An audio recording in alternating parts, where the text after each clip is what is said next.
Hello folks, and thank you so much for joining us on The Extra Point, your only place for local high school sports and activities. I'm your host, Dolly Fonseth, and it is a gorgeous day out here at Greeley Central High School, where in just a few moments we're going to be chatting with the varsity football team. But first, we had cameras out and we have got some incredible highlights. So let's take a look. The Northridge Grizzlies on the softball diamond to take on the visiting Frederick Warriors. Top of the first inning, and the visiting team gets on the scoreboard. Frederick doing a good job with the situational hitting as they get the sac fly, and the Warriors take an early 1-0 lead in this game. The Grizzlies would look to answer right back in the bottom of the second inning. Sydney Rapp gets things going with some heads-up base running, but the Grizzlies couldn't get Rapp home from third, and it stays a 1-0 game.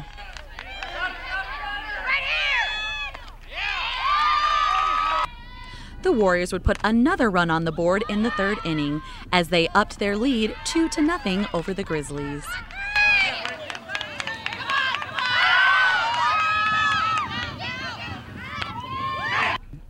In the bottom of the third inning, Northridge would once again get runners on. Kaylin Nava and Jackie Vasquez would both get hits in the inning, but the Grizzlies just couldn't get the big hit they needed to bring them in to score. The Warriors would tack on 7 more runs in the final 4 innings. Northridge would get on the board with 2 runs, but that just would not be enough as Frederick goes on to take this game by a final score of 9-2 over Northridge. The Fossil Ridge Sabercats on the road to take on the Greeley West Spartans in volleyball action. The Spartans started strong in the first game, West with some great offense. Amanda Ronkowski winds up and delivers the big hit, and the point for the Spartans.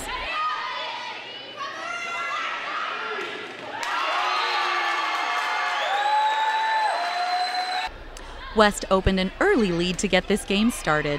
Michaela Stieb and Katie Weber team up here for the block and the score. The Spartans go up 12-5 in this game. Fossil Ridge would make a comeback late in the first game. The Sabercats rallied to tie this game at 21-21. But the Spartans hung tough and got big points from their 2 stars. Katie Weber gets the big hit and score. Then Amanda Ronkowski gets the tip in to win the game and gives West the 25-23 win in Game 1. In Game 2, Fossil Ridge flipped the script, and it was the Sabercats who raced out to an early lead. A 10-point run would give Fossil Ridge a 20-7 lead. West would rally and take the second game to the limit. Michaela Stieb leads the charge for the Spartans as she finds a hole in the Sabercats' defense.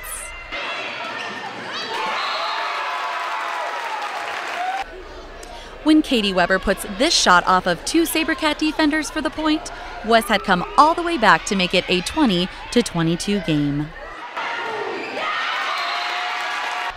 But that was as close as the Spartans would get. Fossil Ridge turned back the West rally and ran off the last 5 points of the match to take the second game 25-20. Game 3 was a seesaw affair as the Spartans and the Sabercats matched each other shot for shot. Amanda Ronkowski with the kill here. In this game, West got it done with offense and defense. Lauren Ross and Nikaya Myrant Maharas team up here for the block and the score. West had their chances in this game, but once again, Fossil Ridge was up to the challenge, and the Sabercats hold on to take the third game 25-23. Game 4 was all Greeley West. Kayla Umura will come up with the big back row smash for the point.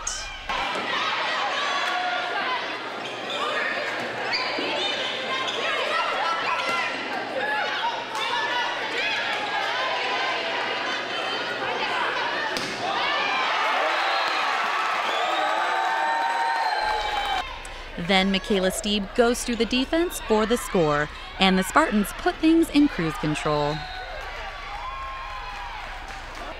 No contest in this game as the Spartans get the easy 25-11 victory to tie this match at 2 games apiece.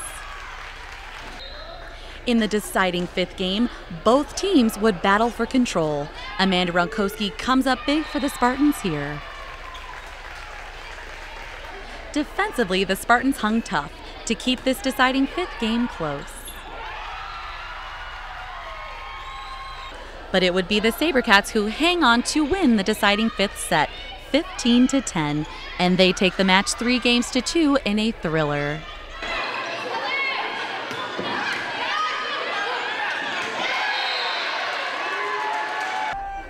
A 4A Northern showdown as the Greeley Central Wildcats played host to one of the top teams in the league, the visiting Mountain View Mountain Lions. We will pick up action in the third quarter with Mountain View up 14-0, and the Mountain Lions picked up right where they left off in the first half. Mountain View getting an early touchdown in the quarter to up their lead to 20-0. The Wildcats just could not get their offense in gear on this night. The Mountain View defense did a great job of containing the Wildcats on the ground and in the air. The Mountain Lions would put the game away with another score in the third quarter to increase their lead to 27-0. 2 more touchdowns in the fourth quarter would give Mountain View 40 on the night. The Wildcats would put 1 score on the board, but it wasn't enough as Mountain View takes this game 40-6 over the Wildcats. Folks at home, we hope you enjoyed those highlights. I know I most certainly did. Now I know you've got a favorite team and you want to check out their standings, so let's take a look at the standings, and when we come back, we're talking Greeley Central varsity football right here on the Extra Point.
Welcome back to the show, folks. I'm joined now with Coach Mike Heatherly. Mike is the head coach of the varsity football team here.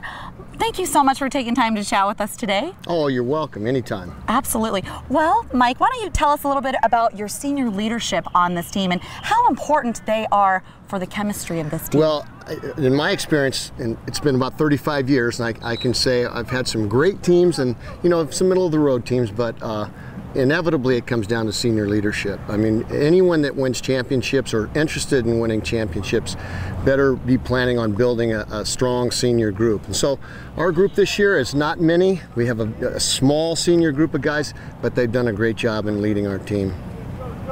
Coach Heatherly, why don't you tell us a little bit about how you're finishing your season off strong? What are you preparing these young men for? I know you've got the big crosstown rival coming up, so tell everybody about what you're doing to prepare these boys. Well, it's been a tough season for us, and I know our crosstown rivals have struggled as well, and sometimes that's the nature of things.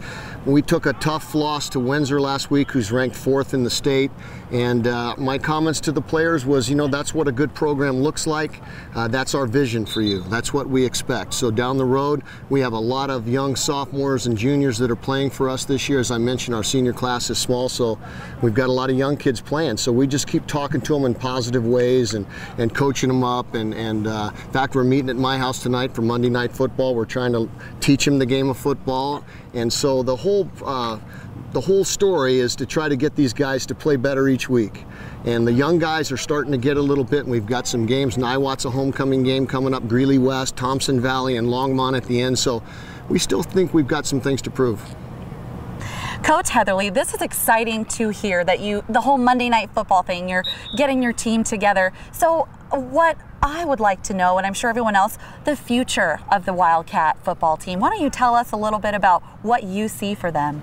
Well, no one wants to give up on the team that currently is playing. You know, we're not giving up on our seniors, but our seniors know we're young and we've got a long way to go, and we're trying to do everything we can to, those seniors are being role models for those kids, but definitely our future is in the youth, our young players, our sophomores and juniors. In fact, our JV team has struggled because most of the sophomores are playing with us, and so it's been a difficult season for them. But we think we're doing the right things. We're practicing diligently and coaching the kids right, you know, trying not to be too tough on them early because they're so young. But yet every coach that I've ever known that was a good coach was demanding. So you have to be demanding. You know, to me, a good coach is just a good teacher that's demanding. So that's what we're trying to do with these young guys, is just kind of push them a little bit. Coach Heatherly, I think it's very important for our community to really get behind these boys and support them. And I was wondering if you had anything you wanted to tell the community about these boys and what they can do. Oh, yeah. I mean, again, I've coached football a long time, and I just want to say to everybody out there that get out and support your local team. Go to for example, I'm so proud of Northridge. Coach Fulton struggled. Now that team's, 5-1. And I even, in my busy weekend, I took a part of the afternoon and went and watched part of their game against Centaurus. I caught a couple of quarters. And I just want to encourage everybody, get out and Friday nights, that's what it's all about. Get out and have some fun. It's good, healthy, clean fun, and support these kids who work hard during the week. And, you know, they're wearing the right colors and supporting their teams and their programs. So I just can't say enough positive things about people getting out, actually coming out on a Friday night and check out the team of your choice and just support them. Get in the stands and holler at the ref a little bit. Help us all out. Coach Heatherly, I greatly appreciate you taking your time out of your practice, and once a Wildcat, always a Wildcat. That's the way it is. That's the way it is. Thank you again so much, and good luck to you in the rest of the season. Thank you guys for coming out. I appreciate it. Also joining us on the show today, folks, is the starting quarterback of the Greeley Wildcats varsity football team, Shawn Dixon. Shawn, thank you so much for chatting with us today. No problem. Absolutely. So you've got a big game coming up in the next 2 weeks. I mean, you've done all 4 years here at Greeley Central, so this next game is going to be huge against Greeley West. So why don't you tell everybody at home, what are you doing to prepare mentally, physically? Tell us about the excitement of the game. Well, preparation would just be same as always. I mean, you just come out, do your best, try to get better. And it's for excitement. I mean, obviously last year, so I'm really excited to get this one, and looks like we might have a chance this year to really get on them, so I'm excited for it. Shawn, as a student athlete, it's very, very important to keep your grades up so that you can come out on this field and compete week in and week out. Tell everybody at home, how does Shawn do so? Well, school's always first, I mean, before football. So, I mean, I make sure I get my stuff done every night and make sure I'm ready to go so that when I come out here, I can just focus on football. Now, Shawn, you're one of the very few seniors on this big football team. Tell me, what is it that you do to be a lighthouse for your team so that the underclassmen can really look up to you?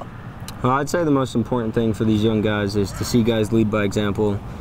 Just practice hard every day and just show them what it takes to be a Wildcat. Shawn, this is your last year as a Wildcat playing football, and as a Wildcat, why don't you tell somebody about one of the greatest moments that you've had playing football? Well, I'd say this year against Loveland, our team was down, but we made a good fight in the fourth quarter, and it was good to see with the young guys, so I'm excited to see what they'll do in the future. And obviously, we still have homecoming on the way this week, and then the West week, so those would be good games as well. Shawn, thank you so much for chatting with us today. No problem. I really appreciate it. Good luck to you in the rest of the season. All right, thank you. You're welcome. Folks at home, this is Shawn Dixon. I'm Dolly Fonseth. Stick around. We're going to wrap up the Extra Point right after this. Welcome back to the show, folks. Don't forget to tune in next week for another exciting edition of The Extra Point. Would you like to know where we're going to be? Well, if you'd like to know, you'll have to stay tuned and find out. But what I can tell you is where your favorite team's going to be. So let's take a look at the schedule.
Folks at home, I want to take this time to remind you how extremely hard student athletes work in the classroom so they can come out and compete week in and week out. I want to send a message to all students watching. You guys stay focused, put academics first, and I promise you success is going to follow you absolutely every step of the way. Now, folks at home, we want to hear from you at the Extra Point. That's right, and all you need to do is slide in front of your computer and send us an email. Send all your emails to bsathy@greeleyschools.org. Again, that's bsathy@greeleyschools.org. Give us some feedback, whether you like the show, had any opinions, suggestions, anything that you send to that email, we'll read on air and you'll be a local celebrity for a day. But please, folks, send us an email. And while you're in front of your computer and you'd like to check out the Extra Point, you can do so by going to www.greeleyschools.org. Again, that's www.greeleyschools.org. Click on the link video, and there you'll find us, the Extra Point. I would like to take this time to thank the Wildcats varsity football team for letting us invade their practice. Thanks so much, you guys. And I'd also like to take this time to thank George Oberleitner for those incredible highlights we saw earlier. Thanks a lot, George. And I'd also like to thank the man behind the camera, Brian Sathy, who does an incredible job week in and week out. Thanks so much, Brian. And folks at home, I want to copiously thank you for watching. My name is Dolly Fonseth. Don't forget to tune in next week for another exciting edition of The Extra Point. We'll see you then.